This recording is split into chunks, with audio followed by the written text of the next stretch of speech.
Hello everybody, I'm Jackiekcooper, and my entertainment rundown today is a review of Zombieland Double Tap.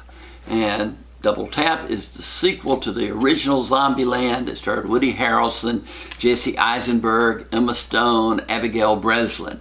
And now they're all back to the roles that they played in the original and going on more adventures where they take a road trip through the country and have to look out for zombies. It's several years after the first Zombieland movie, and the zombies are still getting more and more in number. And at the first of the movie, they described the different types of zombies. The one that stood out to me was the Homer. He was kind of the zombie that didn't have good sense and wasn't really vicious or anything else.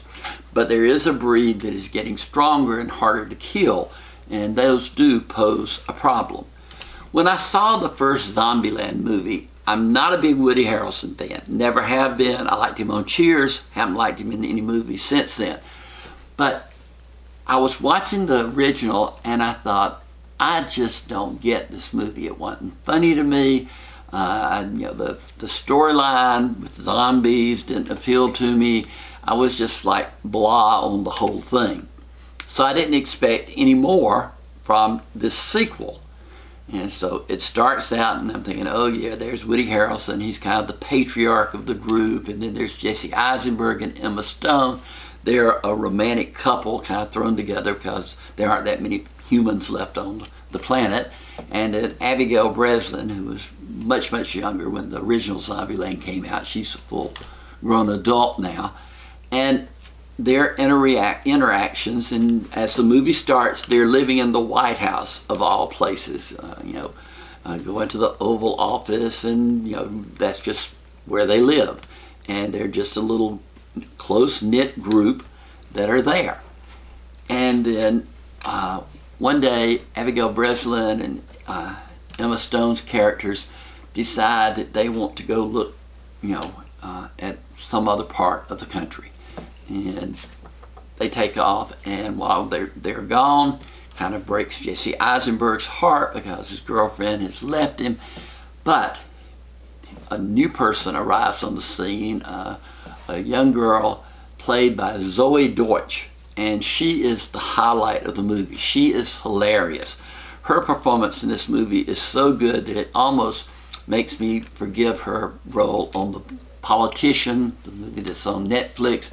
That series was so bad, and she was so bad in it. But in this, she is a bright ray of light. She makes everything sparkle. She has some of the best lines. She's not, her character isn't super intelligent, but her lack of intelligence just adds to the fun.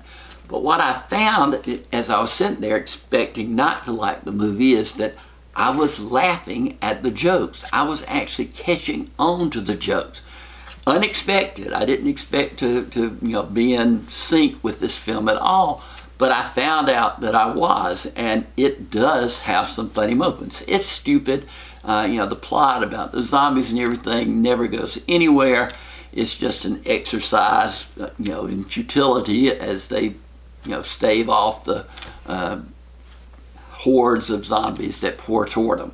And none of it's realistic, of course, in any sense. It's not supposed to be zombies, but it's got a cast. Like I said, it's got Harrelson, Stone, Eisenberg, Breslin, Zoe Deutsch, Rosario Dawson, Luke Wilson, and Thomas Middleditch.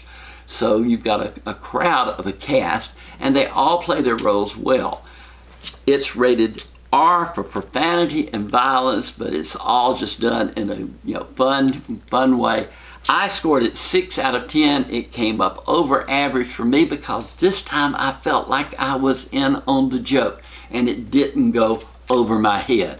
So if you like the first Zombieland, I think you're really going to like this one. If you are on the original Zombieland, then this one is an improvement. At least maybe you can catch on to the jokes. If I can, you can.